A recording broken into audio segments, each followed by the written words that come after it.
We just had a shipment of the 24-70 f2.8s lenses. This is the new premium professional lens for the Z series cameras. And you can already tell from the size of the box that it's going to be a bigger lens, so let's take a look inside. Now the box itself holds the lens and a few accessories. We've got the expected lens hood straight off the top there.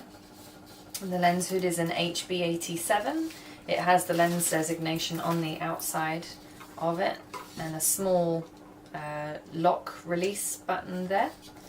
So that's the hood. We've got the felt lens pouch, which comes as standard with all the Z lenses. And then we've got the warranty cards and instruction manuals in multiple languages there.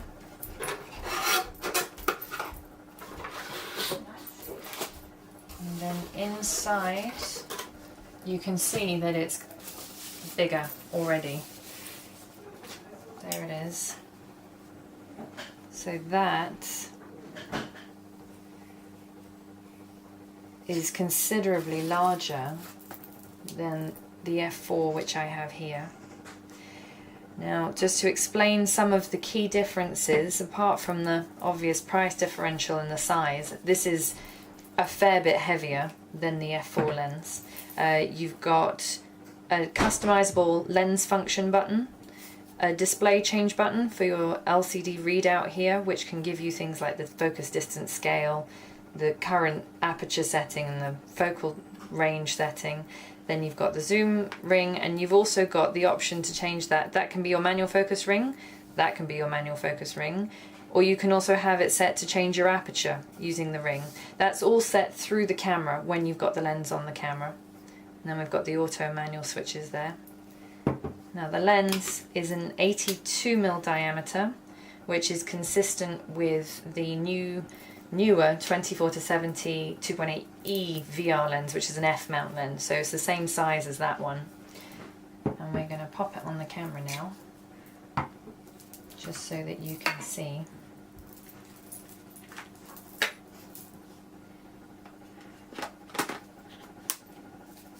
What it looks like with it on there. And if you want to have a little look, automatically straight out of the box you've got the distance scale, which will move when you change or move the focus ring, and then you can change that to tell you the focal length as well. It's all very customizable, as I say, through the menu of the camera. In your custom settings menu you can actually change the controls on the lens. And just once more, side by side with the f4 version. There you go.